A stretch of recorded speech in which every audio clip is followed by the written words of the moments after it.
Senator Lumix ने clarity act का किया बचाव, क्रिप्टो डेवलपर्स के लिए अब तक का सबसे मजबूत सुरक्षा कवच। अमेरिकी डेफी के भविष्य को लेकर छिड़ी एक बड़ी कानूनी जंग में अमेरिकी सीनेटर सिंथिया लूमिस ने क्लैरिटी एक्ट के आलोचकों को करारा जवाब दिया है, इस दावे को खारिज करते हुए कि ये विधेयक नवाचारियों को असुरक्षित छोड़ देता है। लूमिस ने जोर देकर कहा है कि हाल के द्विदलीय संशोधनों ने इस कानून को डेफी और डेवलपर्स के लिए अब तक का सबसे मजबूत संरक्षण बना दिया है।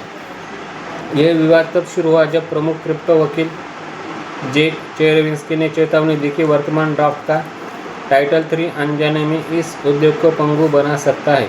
चेरेविंस्की का तर्क था कि मनी ट्रांसमीटर की अस्पष्ट परिभाषा नॉन कस्टोडियल सॉफ्टवेयर डेवलपर्स को कठोर केवाईसी दायित्वों के अधीन कर सकती है, एक ऐसा कदम जो अनिवार्य रूप से अमेरिका में विकेंद्रीकृत प्रोटोकॉल को अवैध बना देगा। अफवाह पर विश्वास न करें, लूमिस ने शुक्रवार को जवाब देते हुए कहा।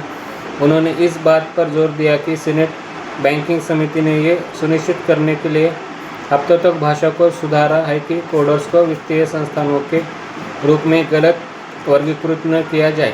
हालांकि नवीनतम संशोधन अभी सार्वजनिक नहीं किए गए हैं। लूमिस का मानना है कि क्लैरिटी एक्ट को पारित करना ही ब्लॉकचेन रेगुलेटरी एक्ट BRCA में दिए गए संरक्षणों को कानूनी रूप देने का एकमात्र व्यवहारिक रास्ता है। यह समय बहुत संवेदनशील है। डेफी समुदाय अभी भी टोर्नेडो कैश के सह संस्थापक रोमन स्ट्रॉम को 2025 में मिली सजा से उबर रहा है, जिन्हें बिना लाइसेंस के मनी ट्रांसमिटिंग व्यवसाय चलाने की साजिश का दोषी पाया गया था।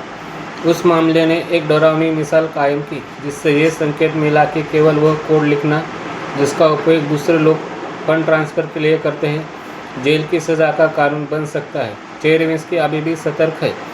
उनका मानना है कि स्टेबल कॉइन रिवार्ड्स के प्रावधानों पर आध्यात्मिक ध्यान देने के कारण डेवलपर्स की सुरक्षा का मुद्दा दब गया है। उनके लिए यह अंतर गैर पराक्रम्य है यदि आप फंड को नियंत्रित नहीं किया जाना चाहिए। अप्रैल 2026 में अपेक्षित सीनेट बैंकिंग समिति की समीक्षा के साथ क्लैरिटी एक्ट एक चौराहे पर खड़ा है। यदि लूमिस सही है तो ये विधेयक वह कानूनी सुरक्षा प्रदान करेगा जिसकी डेफी बिल्डर्स लंबे समय से मांग कर रहे हैं।